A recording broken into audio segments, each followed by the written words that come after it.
Welcome to Chapter 10, Part 3. We're going to look at two very important words when it comes to heat, and that's exothermic and endothermic. First, before we do that, I want to remind you of the two different definitions between temperature and heat because they are not the same thing. Nope, not at all. Temperature is simply a measure of the average kinetic energy of all of the particles in something. Heat, on the other hand, is a description of energy, and in this case, energy that's transferred always from hot to cold. Heat energy, it's transferred. Now, in this transformation from hot to cold, if you think about it for a minute, it makes sense. Things that are hotter are going to have higher kinetic energy. Things that are colder will have lower kinetic energy. So it makes sense to me that things that have a higher kinetic energy would transfer their energy to something with lower kinetic energy. But heat itself is simply a transfer of energy from hot to cold, never from cold to hot.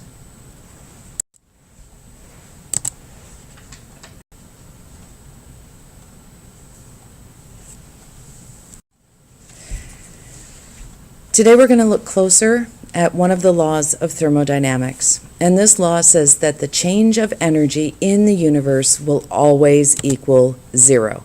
This law is also called the law of conservation of energy, and in this law, and this is very similar to the law of conservation of matter, which I know you've heard before, so energy is neither created or destroyed, only changed or transformed or conserved.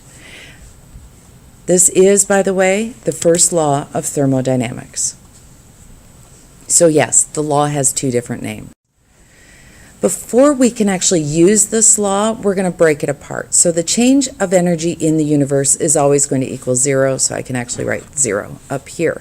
But what this says is that the change of energy in the system plus the energy of the surroundings will always equal zero. The other day, I briefly defined the system and the surroundings. I drew a circle and I said everything inside the circle is your system and everything outside of the circle are your surroundings. When we did the calorimetry lab the other day, our system was our piece of metal. That's what we defined as our system, the piece of metal that we used in the calorimeter. Then our surroundings was the water. That was our water.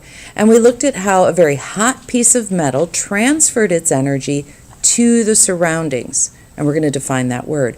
But in a perfect system, the exact amount of heat energy that's here in the metal should be exactly transferred to the water. And it's hard to build a perfect system. We're always going to have some energy lost somewhere. But the universe being a perfect system, eventually you can add up everything and it will add to zero.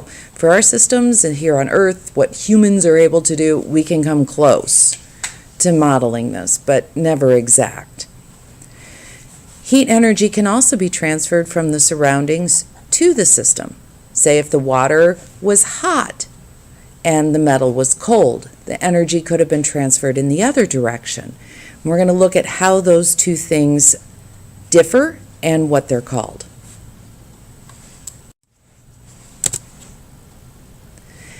Okay, well, what they're called. We have exothermic reactions and endothermic reactions.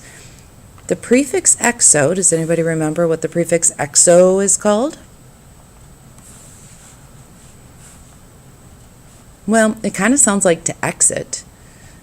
Or you could think about biology, and exoskeletons are found where? So the key word that you're looking for here is out. And in this case, in an exothermic, you should know that therm means heat. And in an exothermic reaction, heat goes out of the system. If you recall, I said earlier, everything is always from the point of view of the system. So in an exothermic reaction, the heat is going to leave the system and enter the surroundings. In an endothermic system, if you recall, you have, I hope you do, an endoskeleton. Bugs have exoskeletons, we have endoskeletons. They're located on the inside. And endo means in. So in this case, in. The heat goes into the system in an endothermic reaction. It comes from the surroundings and goes into the system. You will need to read some questions carefully. There are questions in your book where the question will say, what type of reaction does heat enter the surroundings? And if you look at a picture, it makes perfect sense. If heat is entering the surroundings, that must mean it's leaving the system and it's exothermic. Whenever you get to problems like that, a good tip is to draw a picture. I don't know what I was going to say, but draw a picture, make a circle, label it system and surroundings, and then take a look at what the question's asking, because they're not always worded in a way that makes perfect sense, but a picture does help. Now, looking at a chemical reaction, because we could have done a calorimetry reaction where we put chemicals in the calorimeter to see whether or not heat would leave the reaction or be absorbed in the reaction. We did a physical change in our lab, but for a chemical reaction, if heat is being absorbed, we call this endothermic. Heat goes into the system. If heat is being released in a reaction, we call that exothermic. Heat is leaving the system. Now, up here are two very important ways to define exothermic and endothermic, and they're not as clear as they could be because, okay, potential energy is converted into kinetic energy. Yeah, that's probably about as clear as mud. So let's take a look at a different way to look at it. In this particular instance, we're looking at energy going into the system. So if energy goes in, what kind of reaction is it?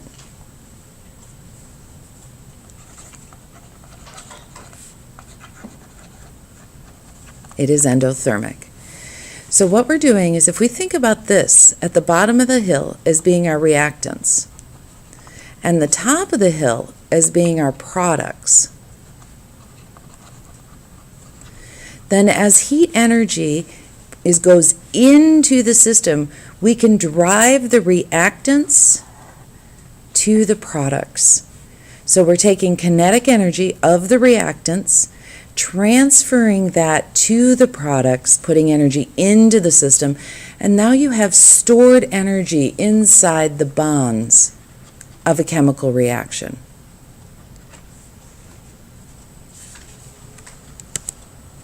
Now the other way to look at this is the other half of the hill. In this case, we have energy coming out of the chemical reaction. So energy out, that's called exothermic. Yeah, I spelled that nice. Exothermic. There we go. Energy comes out. Well, now we're going to take the energy stored in the bonds of the products, and that potential energy is going to be released into kinetic energy as energy comes out of the reaction. And it comes out in the form of heat. So those words, I think, are more easily understood if you picture the hill and the bicyclist. Here's another way to look at the exact same expression as the hill. So in this reaction, we have an exothermic reaction. The reactants are up here, the products are down here, and look, to go from reactants to products, you go downhill. And the slope in this case, if we think about mathematics, this is what kind of slope, positive or negative? Yep, it's negative. Which is why now we define delta H, heat leaving the system, as being negative. Because the energy goes from reactants to products, it goes downhill. Negative slope. Negative slope. In an endothermic reaction, the reactants start down here, and you have to put energy into the system to drive it up that hill. And if you look at the slope, The slope of this line has what sign? Yes, it's positive, so we define heat as being positive. It goes into the system. Now, if you're asking me why I'm using delta H for heat, you've asked a very good question. Because in all honesty, I'm going to look at something more than just heat. Do you remember the variable we used for heat in our specific heat problems? Yeah, we used Q. And we used Q for heat because that was the quantity of heat. In this particular instance, we're going to start talking about delta H, which is enthalpy. Now, enthalpy has some restrictions. You can often think of enthalpy as heat, but it does have some pressure dependencies. But for our Gen Chem purposes, we can treat enthalpy because it is energy. Enthalpy is energy.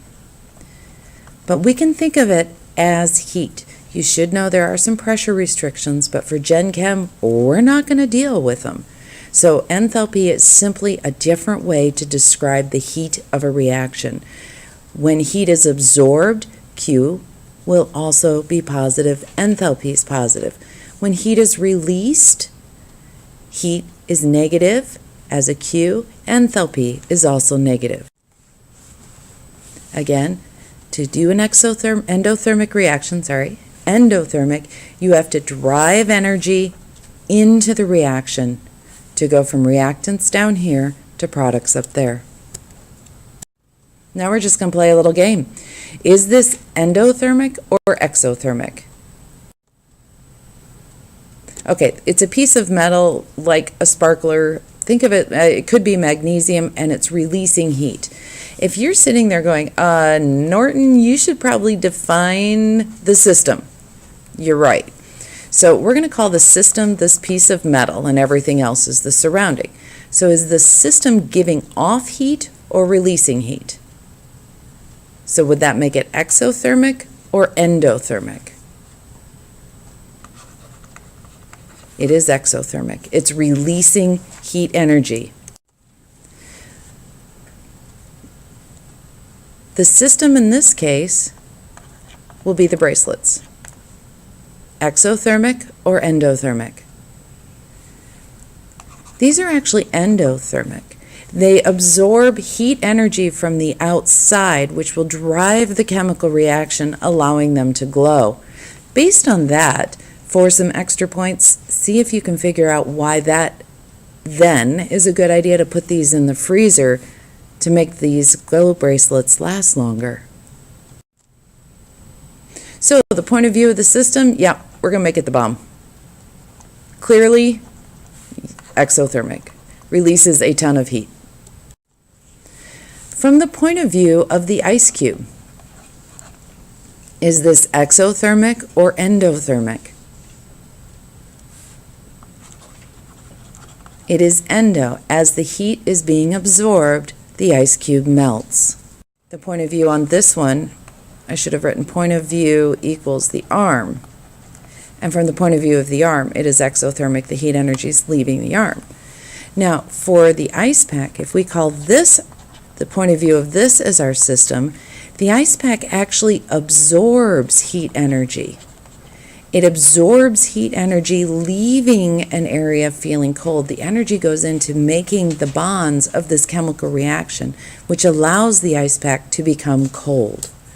Heat packs are a little easier to understand, I think, because in a heat pack, it is an exothermic reaction. You understand that heat is being released from the chemical reaction, and it feels hot. This is the opposite of that, and it's a little harder for kids to get their brains wrapped around. You need to define each of these processes as either exothermic or endothermic, and in this case, we've underlined the system. So in this one, it says your hand gets cold when you touch ice. If your hand gets cold, that means heat's leaving your hand, so that's exothermic. The ice gets warmer when you touch it. That is endothermic.